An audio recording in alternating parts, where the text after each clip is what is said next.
ആകാശവാണി.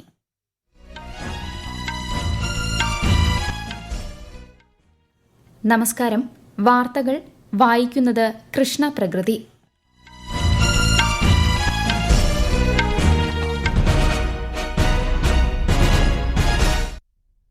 പ്രധാന വാർത്തകൾ. ഇന്ത്യൻ സ്വാതന്ത്ര്യ സമരത്തിലെ ധീര വിപ്ലവകാരികളായ ഭഗത് സിംഗ്, രാജ്ഗുരു, സുഖ്ദേവ് എന്നിവർക്ക് രാജ്യം ഇന്ന് ആദരാഞ്ജലി അർപ്പിക്കുന്നു. സ്വാതന്ത്ര്യത്തിനും നീതിക്കും വേണ്ടിയുള്ള അവരുടെ നിർഭയമായ പരിശ്രമം എക്കാലവും പ്രചോദനമെന്ന് പ്രധാനമന്ത്രി നരേന്ദ്രമോദി.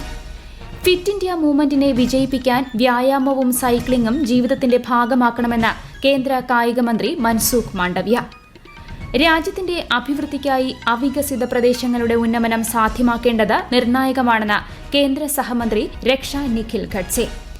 പട്ടികജാതി പട്ടികവർഗ വികസനത്തിനായി രാജ്യത്ത് നടപ്പാക്കിയ പ്രവർത്തനങ്ങൾക്ക് തുടർച്ച ആവശ്യമാണെന്ന് കേരള ഗവർണർ രാജേന്ദ്ര വിശ്വനാഥ് ആർലേക്കർ. IPL-ൽ ഇന്ന് 2 മത്സരങ്ങൾ. ഹൈദരാബാദ് രാജസ്ഥാനെയും ചെന്നൈ മുംബൈയെയും നേരിടും. വാർത്തകൾ വിശദമായി. ഇന്ത്യൻ സ്വാതന്ത്ര്യ സമരത്തിലെ ധീര വിപ്ലവകാരികളായ ഭഗത് സിംഗ്, ശിവറാം രാജ്ഗുരു, സുഖ്ദേവ് ഥാപ്പർ എന്നിവരുടെ രക്തസാക്ഷിത്വ ദിനമായ ഇന്ന് രാജ്യം ധീര ദേശാഭിമാനികൾക്ക് ആദരാഞ്ജലി അർപ്പിക്കുന്നു. സ്വാതന്ത്ര്യത്തിനും നീതിക്കും വേണ്ടിയുള്ള അവരുടെ നിർഭയമായ പരിശ്രമത്തെ പ്രധാനമന്ത്രി നരേന്ദ്രമോദി അനുസ്മരിച്ചു. അവരുടെ ത്യാഗങ്ങൾ നമുക്കെല്ലാവർക്കും പ്രചോദനം നൽകുന്നതാണെന്നും പ്രധാനമന്ത്രി പറഞ്ഞു. ഫിറ്റ് ഇന്ത്യ മൂവ്മെന്റിനെ വിജയിപ്പിക്കാൻ വ്യായാമവും സൈക്ലിംഗും ജീവിതത്തിന്റെ ഭാഗമാക്കണമെന്ന് കേന്ദ്ര കായിക മന്ത്രി മൻസുഖ് മാണ്ഡവ്യ. ആരോഗ്യത്തോടൊപ്പം പരിസ്ഥിതി സംരക്ഷണത്തിനും സൈക്ലിംഗ് സഹായകമാകുമെന്ന് കേന്ദ്രമന്ത്രി അഭിപ്രായപ്പെട്ടു. രാജ്യവ്യാപകമായി നടക്കുന്ന fit India Sundays on cycle പരിപാടിക്ക് ലക്നൌവിൽ നേതൃത്വം നൽകുകയായിരുന്നു കേന്ദ്രമന്ത്രി. साइकिल पोल्यूशन का सॉल्यूशन भी है. साइकिल फिट रहने का मंत्र है. साइकिलिंग से मेंटली और फिजिकली फिटनेस भी बढ़ती है. साइकिलिंग से फ्यूल की बचत होती है और हमारा विदेशी हुडियामन भी बचता है. इसलिए मैं देश के सभी नागरिक को आह्वान करता हूँ कि हर संडे 1 घंटे के लिए साइकिलिंग करें और अपने स्वयं को फिट रखें. 4200 ഇടങ്ങളിലായി നടത്തുന്ന fit India Sundays on cycle പരിപാടിയിൽ 2 ലക്ഷത്തോളം പേരാണ് പങ്കെടുക്കുന്നത്. ഡൽഹി ഹൈക്കോടതി ജഡ്ജി യശ്വന്ത് വർമ്മയുടെ വസതിയിൽ വൻതോതിൽ പണം കണ്ടെത്തിയെന്ന ആരോപണത്തിലെ ആഭ്യന്തര അന്വേഷണ റിപ്പോർട്ട് സുപ്രീംകോടതിയുടെ വെബ്സൈറ്റിൽ പ്രസിദ്ധീകരിച്ചു. ഡൽഹി ഹൈക്കോടതി ചീഫ് ജസ്റ്റിസ് DK ഉപാധ്യായ സമർപ്പിച്ച 25 പേജുള്ള അന്വേഷണ റിപ്പോർട്ടിൽ 5ഓളം നോട്ടു കൂമ്പാരങ്ങൾ പകുതി കത്തിയ നിലയിൽ ജഡ്ജിയുടെ വസതിയിൽ കണ്ടെത്തിയതായി പറയുന്നു. അതേസമയം സംഭവത്തിന് പിന്നിൽ ഗൂഢാലോചനയുണ്ടെന്ന് ജസ്റ്റിസ് യശ്വന്ത് വർമ്മ പറഞ്ഞു. കേസിൽ ആഭ്യന്തര അന്വേഷണത്തിന് സുപ്രീംകോടതി ചീഫ് ജസ്റ്റിസ് സഞ്ജീവ് ഖന്ന 3-അംഗ സമിതിയെ നിയോഗിച്ചിട്ടുണ്ട്. കേന്ദ്ര യുവജനകാര്യ കായിക സഹമന്ത്രി രക്ഷ നിഖിൽ ഖഡ്സെ ഇന്നലെ നാഗാലാൻഡിലെ നോക്ലാക് ജില്ല സന്ദർശിച്ചു. മേഖലയിലെ കേന്ദ്ര സർക്കാരിന്റെ നയങ്ങളുടെ സ്വാധീനവും പുരോഗതിയും മന്ത്രി വിലയിരുത്തി. ഇന്ത്യയുടെ അഭിവൃദ്ധിക്കായി രാജ്യത്തെ ഏറ്റവും വിദൂരവും അവികസിതവുമായ പ്രദേശങ്ങളുടെ ഉന്നമനത്തിന്റെ ആവശ്യകതയെക്കുറിച്ച് ശ്രീമതി ഖഡ്സെ എടുത്തു പറഞ്ഞു. കൊഹിമയിൽ നാഗാലാൻഡ് മുഖ്യമന്ത്രി നേഫിയു റിയോയുമായി കൂടിക്കാഴ്ച നടത്തിയ മന്ത്രി സംസ്ഥാനത്തെ കായിക മേഖല മെച്ചപ്പെടുത്തുന്നതിനുള്ള വഴികളെക്കുറിച്ചും ചർച്ച ചെയ്തു. രാജ്യത്ത് ഉള്ളി കയറ്റുമതിക്കുള്ള 20% തീരുവ പിൻവലിക്കുന്നതായി കേന്ദ്ര സർക്കാർ.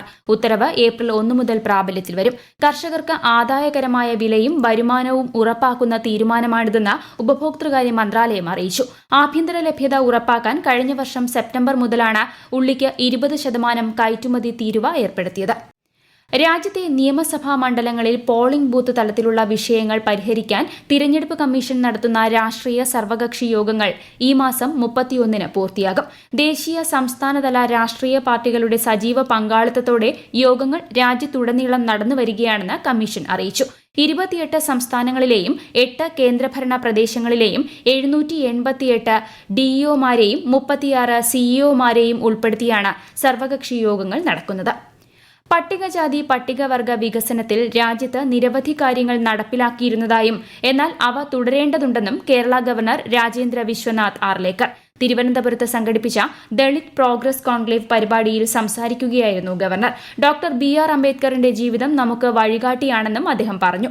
സമൂഹത്തിൽ പിന്നാക്ക വിഭാഗങ്ങളിൽ തുടരുന്നവരുടെ ഉന്നമനത്തിനായി പ്രവർത്തിക്കേണ്ടത് ഓരോരുത്തരുടെയും ഉത്തരവാദിത്തമാണെന്നും ഗവർണർ അഭിപ്രായപ്പെട്ടു. കഴിഞ്ഞ 10 വർഷത്തിനിടെ ഇന്ത്യയുടെ മൊത്ത ആഭ്യന്തര ഉൽപാദനം ഇരട്ടിയായതായി അന്താരാഷ്ട്ര നാണയനിധി. ഇക്കാലയളവിൽ GDPയിൽ ഇന്ത്യ 105% വളർച്ച കൈവരിച്ചതായി IMFന്റെ കണക്കുകൾ വ്യക്തമാക്കുന്നു.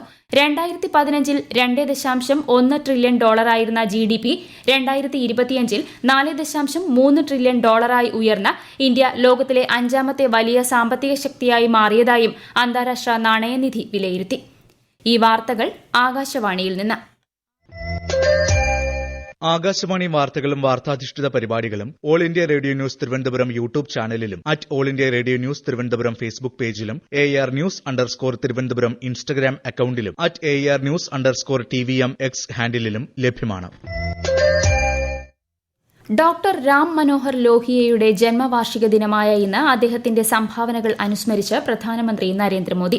ദീർഘവീക്ഷണമുള്ള നേതാവും ധീരനായ സ്വാതന്ത്ര്യ സമര സേനാനിയും സാമൂഹിക നീതിയുടെ പ്രതിരൂപവുമായിരുന്നു ലോഹിയ എന്ന് ശ്രീ മോദി സമൂഹമാധ്യമത്തിൽ കുറിച്ചു. ഇന്ന് ലോക കാലാവസ്ഥാ ദിനം. കാലാവസ്ഥാ സാഹചര്യങ്ങളുടെ പ്രാധാന്യത്തെക്കുറിച്ച് ജനങ്ങളിൽ അവബോധം സൃഷ്ടിക്കുന്നതിനാണ് ദിനാചരണം. Closing the early warning gap together എന്നതാണ് ഈ വർഷത്തെ പ്രമേയം. കാലാവസ്ഥാ വ്യതിയാനത്തെയും ദുരന്ത ലഘൂകരണം സാധ്യമാക്കുന്നതിനെയും കുറിച്ച് കുസാറ്റ് കാലാവസ്ഥാ ശാസ്ത്ര വിഭാഗത്തിലെ ഡോക്ടർ S. അഭിലാഷ് ആകാശവാണി വാർത്തകളോട് പ്രതികരിക്കുന്നു. 3 ദശകങ്ങളായി ഏകദേശം $5 ട്രില്യൺ അമേരിക്കൻ ഡോളറിന്റെ നാശനഷ്ടങ്ങളാണ് കാലാവസ്ഥാ സംഭവങ്ങളുമായിട്ട് ബന്ധപ്പെട്ട് നടന്നിട്ടുള്ളത്. അതോടൊപ്പം തന്നെ 2 ദശലക്ഷത്തിലധികം ആളുകളുടെ ജീവൻ അപഹരിക്കുകയും ചെയ്തു. ലോക കാലാവസ്ഥാ സംഘടന 75ാം വർഷം പിന്നിടുമ്പോൾ ഏർലി വാർണിംഗ് സംവിധാനം ഒരുക്കിയതിലൂടെ ധാരാളം സാമ്പത്തിക നഷ്ടവും ജീവഹാനിയും കുറയ്ക്കുന്നതിന് സഹായിച്ചു എന്ന് വേണം കരുതേണ്ടത്. എല്ലാവരിലേക്കും ഈ മുന്നറിയിപ്പ് സംവിധാനങ്ങളുടെ സേവനം എത്തിക്കുക എന്നുള്ളതാണ് ഇതിൻ്റെ ലക്ഷ്യം. IPL ക്രിക്കറ്റിൽ ഇന്ന് 2 മത്സരങ്ങൾ. ഉച്ചയ്ക്ക് ശേഷം 3:30 നടക്കുന്ന മത്സരത്തിൽ സൺറൈസേഴ്സ് ഹൈദരാബാദ് രാജസ്ഥാൻ റോയൽസിനെ നേരിടും. ചെന്നൈ സൂപ്പർ കിങ്സും മുംബൈ ഇന്ത്യൻസും തമ്മിൽ രാത്രി 7:30 രണ്ടാം മത്സരം. ഈ സീസണിലെ ഉദ്ഘാടന മത്സരത്തിൽ ഇന്നലെ royal Challengers Bengaluru Kolkata night റൈഡേഴ്സിനെ തോൽപ്പിച്ചിരുന്നു. ഇന്ത്യയുടെ യൂക്കി ഭാംറി പോർച്ചുഗലിന്റെ നൂനോ ബോർജസ് സഖ്യം മിയാമി ഓപ്പൺ ടെന്നീസ് ടൂർണമെന്റ് പുരുഷ ഡബിൾസ് പ്രീ ക്വാർട്ടറിൽ പ്രവേശിച്ചു. രോഹൻ ബെപ്പണ്ണ, ഇവാൻ ഡോഡിഗിൻ സഖ്യത്തെയാണ് ഇവർ പരാജയപ്പെടുത്തിയത്. Khelo India para games badminton വനിതാ ഡബിൾസിൽ കേരളത്തിന്റെ ആൽഫിയ ജെയിംസ് അടങ്ങിയ ടീമിന് സ്വർണം. വീൽചെയർ ബൌണ്ട് ഇനത്തിലാണ് ഉത്തരാഖണ്ഡ് താരം മൻദീപ് കൌറിനൊപ്പം ആൽഫിയ സ്വർണം നേടിയത്. 19 സ്വർണവുമായി തമിഴ്നാടാണ് മെഡൽ പട്ടികയിൽ മുന്നിൽ. കേരളത്തിൽ ലഹരി വ്യാപനം തടയുന്നതിനുള്ള പുതിയ പദ്ധതികൾ തീരുമാനിക്കുന്നതിനായി മുഖ്യമന്ത്രി പിണറായി വിജയന്റെ നേതൃത്വത്തിൽ നാളെ തിരുവനന്തപുരത്ത് ഉന്നതതല യോഗം ചേരും. നിയമസഭാ ചേംബറിൽ രാവിലെ 11:30 യോഗം. മന്ത്രിമാരും പോലീസ്, എക്സൈസ് ഉന്നത ഉദ്യോഗസ്ഥരും പങ്കെടുക്കും. ലഹരി വ്യാപനത്തിനെതിരെ ഇതുവരെ സ്വീകരിച്ച നടപടികളും യോഗത്തിൽ വിലയിരുത്തും. വിദ്യാർത്ഥികൾക്കിടയിലെ ലഹരി ഉപയോഗം വർദ്ധിക്കുന്ന സാഹചര്യത്തിൽ മുഖ്യമന്ത്രി വിദ്യാർത്ഥി സംഘടനകളുടെ യോഗവും വിളിച്ചിട്ടുണ്ട്. ഈ മാസം 30 യോഗം. BJPയുടെ കേരള അധ്യക്ഷനായി രാജീവ് ചന്ദ്രശേഖറെ തിരഞ്ഞെടുത്തു. ഇന്ന് രാവിലെ തിരുവനന്തപുരത്ത് ചേർന്ന കോർ കമ്മിറ്റി യോഗത്തിലാണ് രാജീവ് ചന്ദ്രശേഖറെ തിരഞ്ഞെടുത്തത്. K. സുരേന്ദ്രന്റെ പിൻഗാമിയായാണ് രാജീവ് ചന്ദ്രശേഖർ BJP സംസ്ഥാന അധ്യക്ഷ സ്ഥാനത്തേക്ക് എത്തുന്നത്. നാളെ രാവിലെ 11 മണിക്ക് ഔദ്യോഗിക പ്രഖ്യാപനം നടത്തും. ഇന്ന് ഉച്ചയ്ക്ക് 2 മണിക്ക് രാജീവ് ചന്ദ്രശേഖർ സംസ്ഥാന സമിതി ഓഫീസിൽ നാമനിർദ്ദേശ പത്രിക സമർപ്പിക്കും.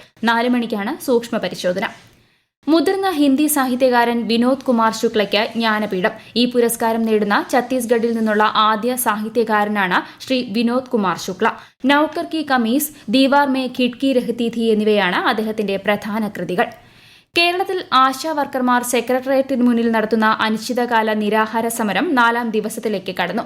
നിരാഹാരമിരിക്കുന്ന 3 ആശാപ്രവർത്തകർക്ക് പിന്തുണയുമായി നാളെ ആശാപ്രവർത്തകർ സെക്രട്ടേറിയറ്റിന് മുന്നിൽ കൂട്ട ഉപവാസമിരിക്കും. വ്യാഴാഴ്ചയാണ് ആശാപ്രവർത്തകർ അനിശ്ചിതകാല നിരാഹാര സമരം ആരംഭിച്ചത്. അതേസമയം ആശാപ്രവർത്തകരുടെ രാപ്പകൽ സമരം 42ാം ദിവസത്തിലേക്ക് കടന്നു.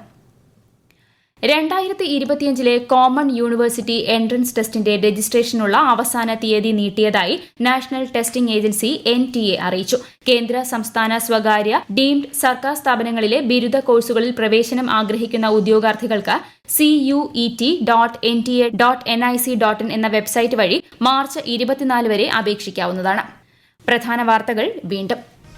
ഇന്ത്യൻ സ്വാതന്ത്ര്യ സമരത്തിലെ ധീര വിപ്ലവകാരികളായ ഭഗത് സിംഗ്, രാജ്ഗുരു, സുഖ്ദേവ് എന്നിവർക്ക് രാജ്യം ഇന്ന് ആദരാഞ്ജലി അർപ്പിക്കുന്നു. സ്വാതന്ത്ര്യത്തിനും നീതിക്കും വേണ്ടിയുള്ള അവരുടെ നിർഭയമായ പരിശ്രമം എക്കാലവും പ്രചോദനമെന്ന് പ്രധാനമന്ത്രി നരേന്ദ്രമോദി. ഫിറ്റ് ഇന്ത്യ മൂവ്മെന്റിനെ വിജയിപ്പിക്കാൻ വ്യായാമവും സൈക്ലിംഗും ജീവിതത്തിന്റെ ഭാഗമാക്കണമെന്ന് കേന്ദ്ര കായിക മന്ത്രി മൻസുഖ് മാണ്ഡവ്യ.